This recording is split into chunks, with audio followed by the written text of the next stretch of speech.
stout woman, more or less motherly looking, but with shifty eyes. Another elite woman repeated a rumor that Bixby ran a brothel.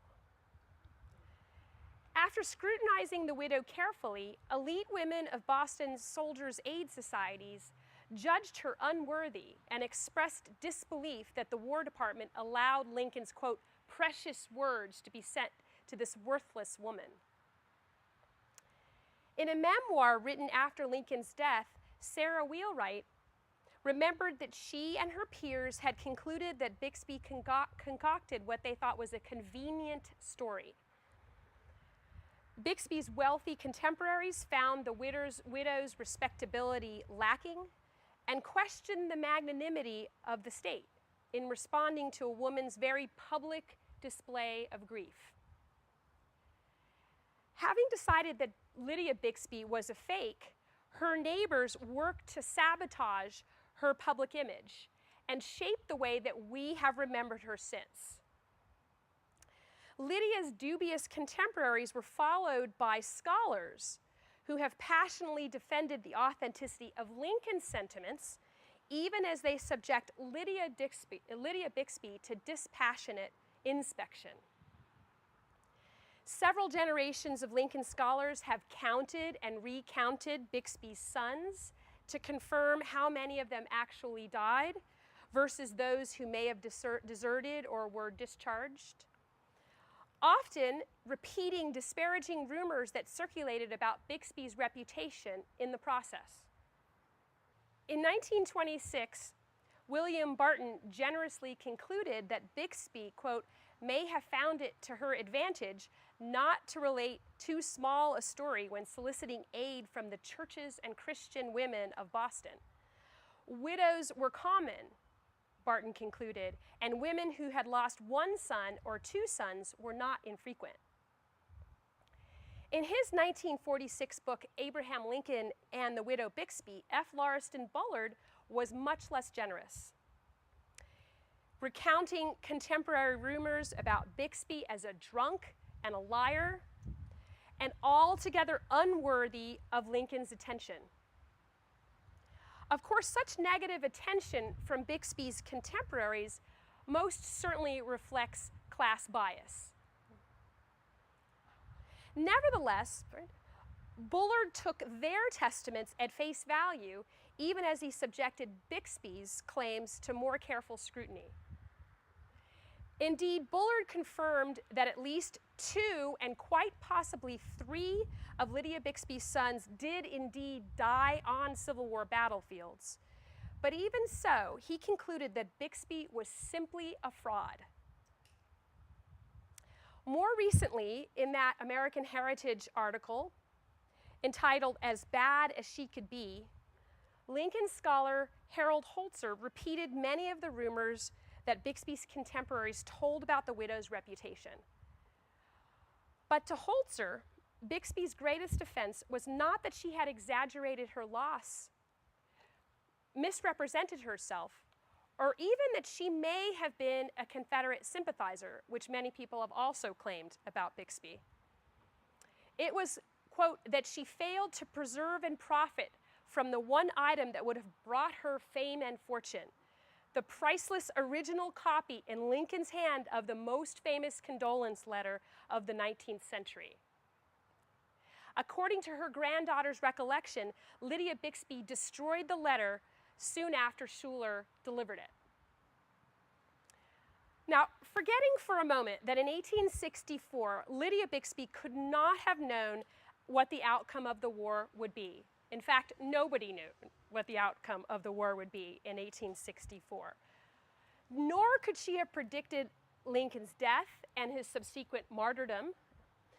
Scholarly treatments of Bixby continue to assume the worst about her, and by implication, any woman who would seek a public platform on which to enact private grief. If we assume, based on her subsequent treatment of it, that Lydia Bixby was not in search of a condolence letter when she sought an interview with the Adjutant General back in November of 1864, then the first question we have to ask ourselves is, what did she intend? Why did Lydia Bixby, a widow of some 60 years old, walk several miles from her home in the largely working class Irish neighborhood of Boston, up Beacon Hill, past the homes of the city's elite, to the State House to call on the Adjutant General with the names of 5 dead, she believed, sons in the first place? She, like so many other women she would have passed along the way, right, may have gone in search of state aid money, or perhaps for help in returning the bodies of her dead sons. In addition to herself, Lydia Bixby was supporting a young son, perhaps one of her 3 daughters, a grandson, the child of her son, that is, the grandson was the child of her son Oliver, who died at Petersburg. According to Massachusetts state law, Bixby qualified for $12 a month in relief earmarked for the wives, children, or parents of soldiers. That was better than the state of Pennsylvania would have paid Bixby.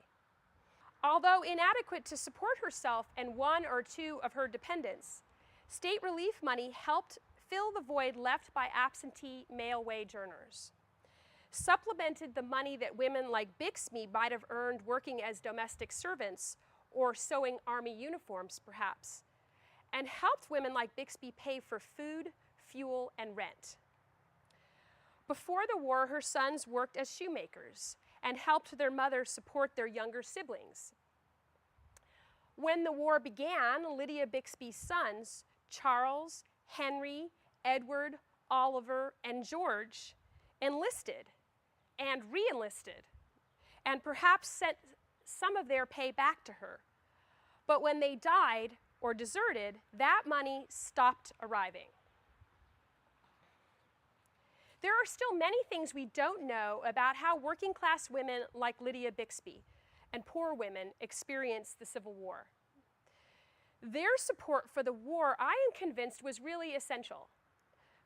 And the resistance to that war could and did have consequences. Lydia Bixby's story is a good one to think about during these sesquicentennial years, in particular, as it makes us think about how poor women dealt with the loss of sons and husbands.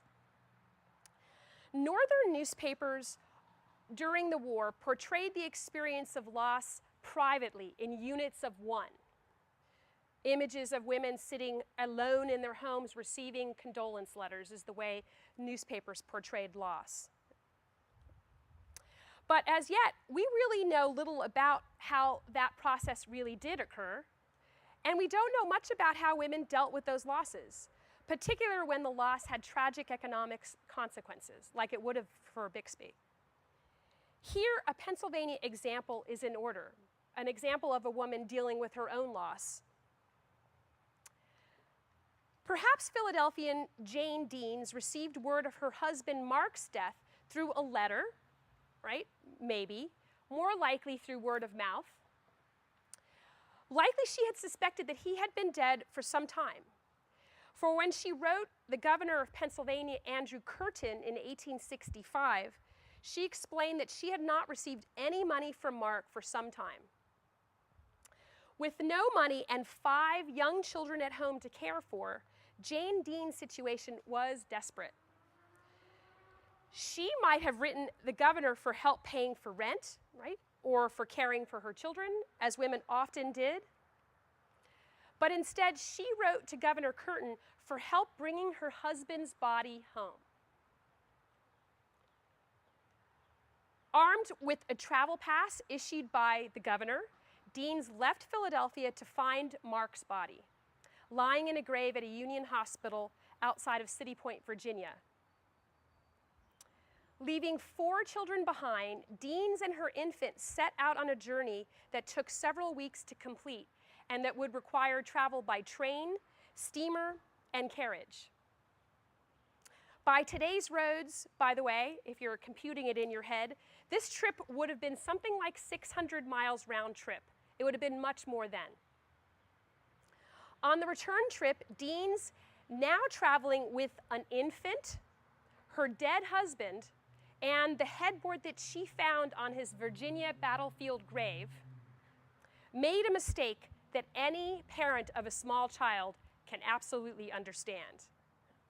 She left behind that valuable travel pass, realizing her mistake only as the boat was pulling off shore. Now, we might have forgiven Deans this oversight under the circumstances, but the boat captain did not. He charged her for an extra ticket. Fortunately, soldiers who were on board the boat, perhaps some of her husband's former comrades, and a doctor on board helped pay her way back. Back in Philadelphia, Jane Deans gave her husband a funeral and buried him near her home. Understanding the considerable risks involved in making this trip, Jane undertook it anyway. For burying Mark Deans had as much to do with filling the desires of the dead as the wishes of the living. "Now I am content," Jane explained in her letter to Governor Curtin, "for his 5 little orphans can go with me to see where their father's bones do lie." Having her husband's remains close to her brought Jane Dean's Civil War to an end. One more example. Ellie Elliott died 2 days after her husband, reportedly of a broken heart upon hearing of her husband's death. But had she survived, she would have stood beside his grave here at Laurel Hill Cemetery as he was laid to rest. Her experience, again, had she survived to see him buried, right, couldn't have been more different than Jane Deans's experience. Carriages waited at Independence Square to transport the mourners to the cemetery that day in June of 1862. Colonel Elliott's body lied in state in Independence Hall for a couple of days, guarded by armed soldiers. From the hall, Elliott's remains received an honor guard, and the procession was accompanied by police officers who played a funeral dirge. At the gravesite here at Laurel Hill Cemetery, Elliott's surviving children were accompanied by Army officers and various members of the city council. Had she been there, Ellie, heartbroken and widowed, would not have accompanied his body alone, and she certainly wouldn't have had to travel some 600 miles to bring his body home. In fact, today, Ellie is buried beside her husband here at Laurel Hill Cemetery. Jane Dean's story of loss was not unusual. The attention given to the families of deceased officers like Elliott was unusual. Surprisingly, Jane Dean's story was of the considerable effort she went through to retrieve her husband's body was not unusual during the war. In fact, in Pennsylvania, in response to letters written from all over the state of Pennsylvania, like Dean's, Governor Andrew Curtin offered to reimburse Pennsylvania families for the cost of retrieving their sons' bodies and husbands' bodies from southern battlefields. People in the North expected women to deal with grief privately, like perhaps Elliott did, not seek the attention and help of government officials.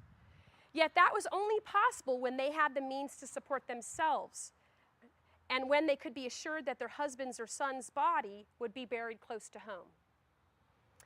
Given what little attention the Army gave to the dead and to their surviving family members, I haven't been surprised to find women showing up in all sorts of surprising places asking to have their bodies returned to them. Letters winding up on Andrew Curtin's desk, for instance. Women showing up in train stations, boat docks, and on trains themselves, escorting the bodies of loved ones back home. When they do show up, women, right, civilians and government agents have to take note of the toll war was taking on not only the men who served on the battlefield, right, and died there, but the women and the families they had left behind. As you look around yourselves today at the carefully tended graves of some of the Civil War's most decorated officers, you can get a sense of the sacrifices of this generation, men and women alike. But also keep in mind that very few soldiers were treated with this kind